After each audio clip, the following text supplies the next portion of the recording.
Bienvenidos una vez más. Hoy estaremos analizando este curso de hermenéutica y homilética. En nuestra 13ª lección estaremos analizando, considerando el día de reposo. ¿Debemos de guardarlo hoy en día? Piensen en eso. Su servidor Rogelio Medina le da la bienvenida a cada uno de ustedes. Dios me les guarde y me les bendiga. Vamos a hacer una oración antes de introducirnos al tema. Oremos. Bendito Dios y Padre Celestial, le damos las infinitas gracias, Señor, por la vida, la salud. Rogamos, Padre, que sea con cada uno de nosotros, que, Padre, usted abra nuestro entendimiento, que nos ayude a meditar en este tema y que podamos tener siempre un corazón presto y dispuesto para presentar esta defensa de nuestra fe de una manera con amor, con misericordia y hablando al corazón de aquellas personas para que también puedan llegar a la misma fe que hemos llegado. Le damos gracias por todo. En el nombre de Cristo nos encomendamos y le rogamos todo esto, Señor. Amén. Recuerde la pregunta. ¿Debemos de guardar el día de reposo? ¿Qué tan interesante es esto? Hay ciertos grupos religiosos hoy en día que guardan el día de reposo. Y cuando hablamos de esto, hablamos del 7º día de la semana. Es interesante recordar que el texto aquí o el tema que nos habla sobre el día de reposo es algo que usted y yo tenemos que investigar según las Escrituras para poder dar esta explicación. En la clase anterior hablamos de la permanencia de la tierra. Hay ciertos grupos religiosos que creen que la tierra permanecerá para siempre. Entonces es importante que estudiemos estas aparentes contradicciones que según también los ateos y los escépticos nos dejan saber. Vamos entonces a considerar solamente algunos pasajes que hablan sobre el día de reposo. Vamos a ver cuál va a ser la realidad de este tema. Vamos a analizar si hay una posible contradicción según lo que estamos observando dentro del texto. Éxodo capítulo 20, versículo 8. La Reina Valera lee de la siguiente manera. Acuérdate del día de reposo para santificarlo. Según vemos el mandamiento que se da allí en Éxodo, que Dios declara a Moisés al pueblo y a través de las generaciones, es de guardar el día de reposo. Tendrían que tener cuidado de no hacer alguna obra que afectaría a esto. Hay varios pasajes, amados, que hablan sobre el día de reposo, sobre el mandamiento de guardarlo y de la advertencia si llegaban a hacer alguna obra que les costaría la vida. Romanos capítulo 14, versículo 5, la Reina Valera lee de la siguiente manera. Uno hace diferencia entre día y día, otro juzga iguales todos los días. Cada uno esté plenamente convencido en su propia mente. Y luego Colosenses 2 y versículo 16. La Reina Valera lee de la siguiente manera. Por tanto, nadie os juzgue en comida o en bebida. Note aquí, en cuanto a días de fiestas, luna nueva o días de reposo. Entonces, ¿debemos de guardar el día de reposo o no?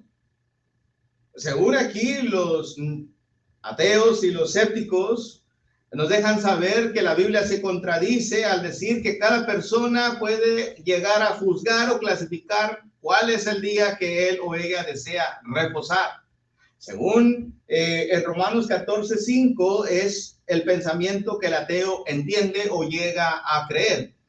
De igual manera en Colosenses 2 y versículo 16, entonces va y deja saber si ese es el caso, entonces tú y yo no podemos juzgar qué día la persona desea reposar o guardar como el día de reposo.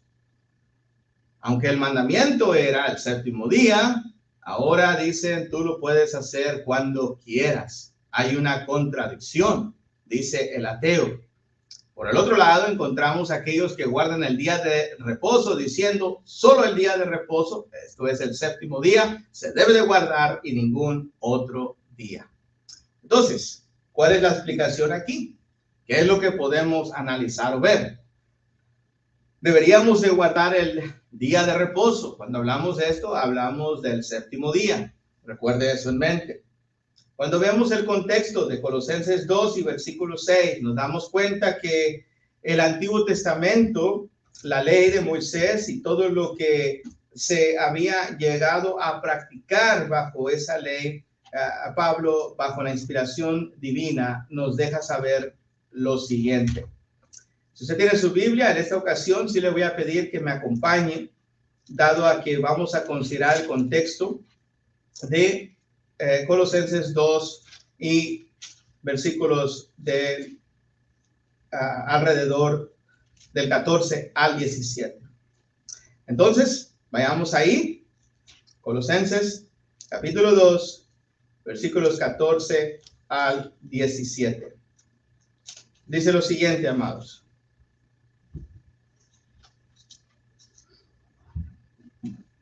Notemos.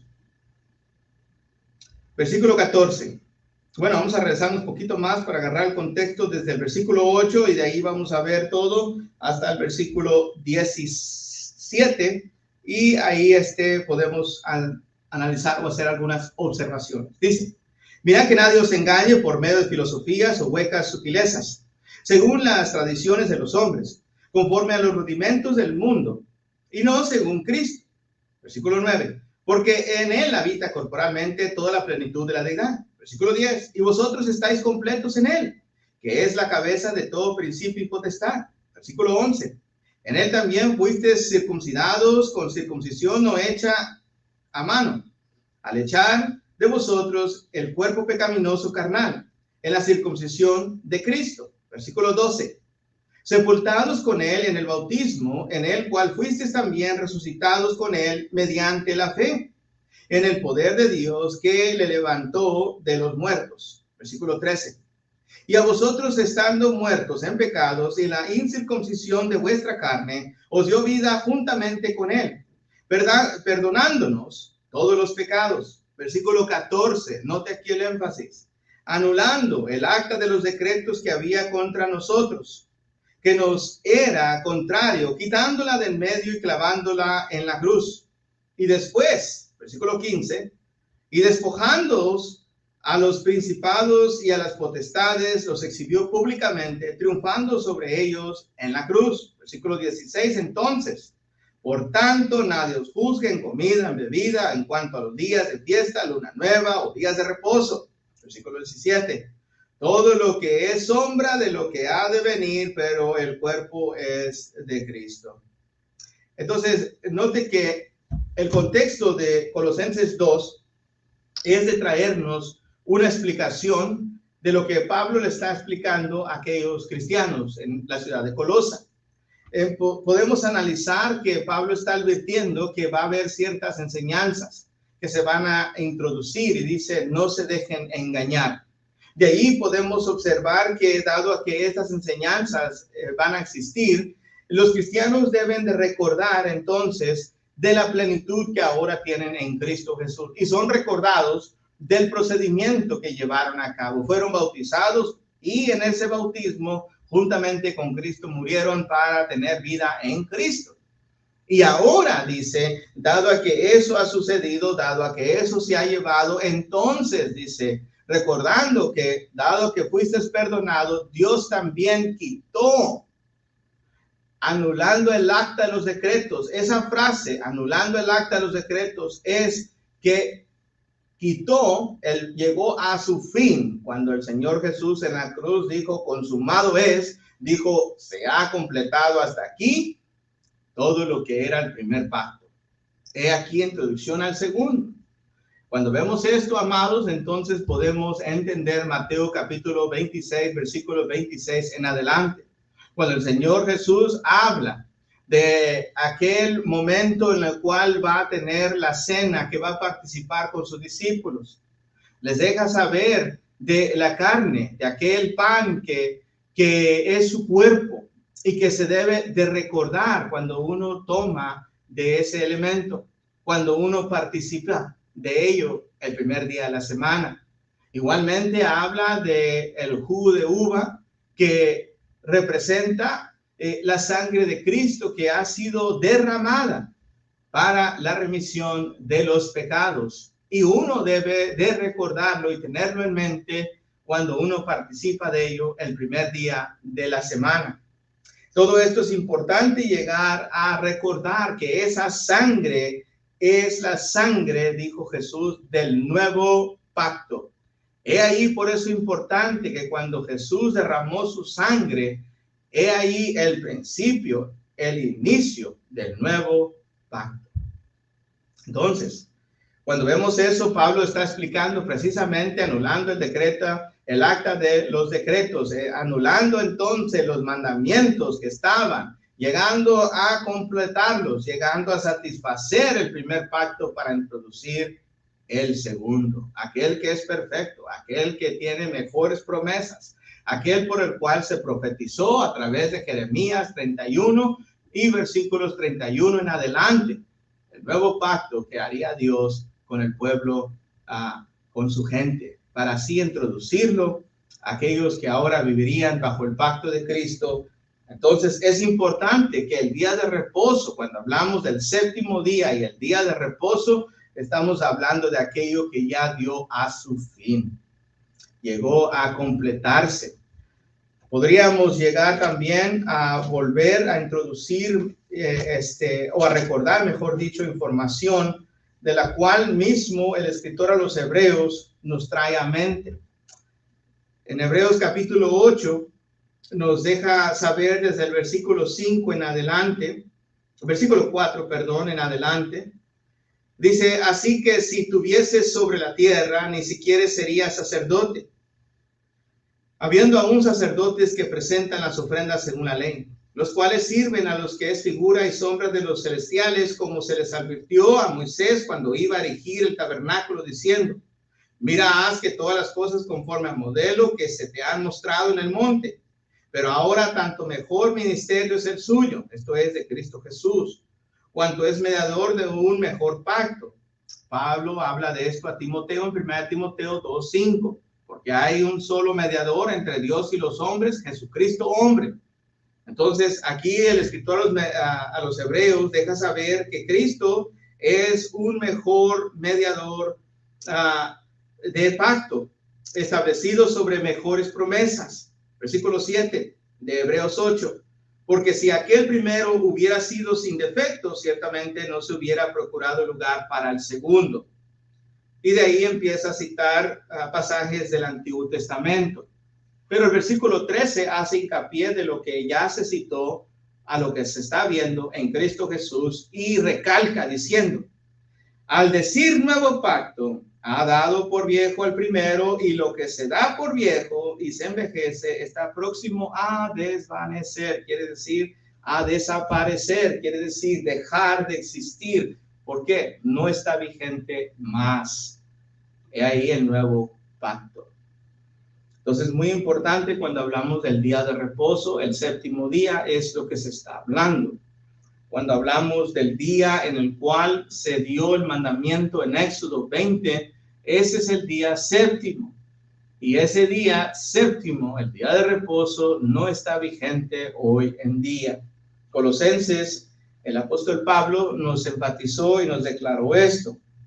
Y el principio que podemos deducir de esto es de que vemos dos, ¿verdad?, principios de esto. Dice la diferencia entre el antiguo y el nuevo pacto en la Biblia.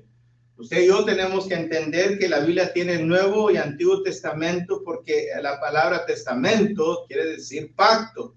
Hay dos pactos dentro de la palabra de nuestro Dios, como Dios había hablado desde el principio que vendría el segundo. Entonces el principio solamente fue para instruir, enseñar, educar al ser humano, lo cual nos ayuda a recordar los pasajes anteriores que podemos analizar para así recordar de este principio. Romanos 15, versículo 4 nos deja saber que esto se escribió para nuestra enseñanza. Igualmente el Antiguo Testamento se escribió y se fue para que nosotros aprendiéramos, por ejemplo, de aquello que ya se estableció. 1 Corintios capítulo 10 y versículo 6.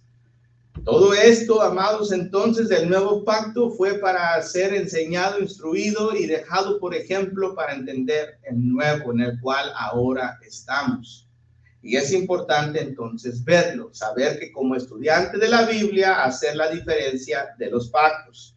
Y número 2, la ley de la contradicción. La ley de la contradicción declara que dos enunciados opuestos no pueden ser verdaderos y falsos a la vez, en el mismo respeto y en el mismo tiempo.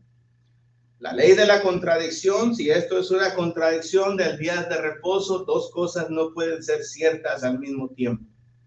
Quiere decir que el día de reposo fue cierto, pero llegó a su límite, y ahí entonces no se debe de guardar.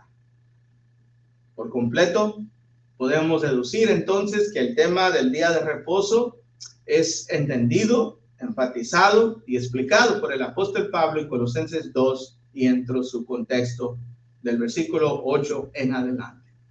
Espero en Dios que esta lección le ayude a usted el poder analizar y comprender este tema. Dios mediante, nos vemos para la próxima semana para así poder tener esta nueva lección.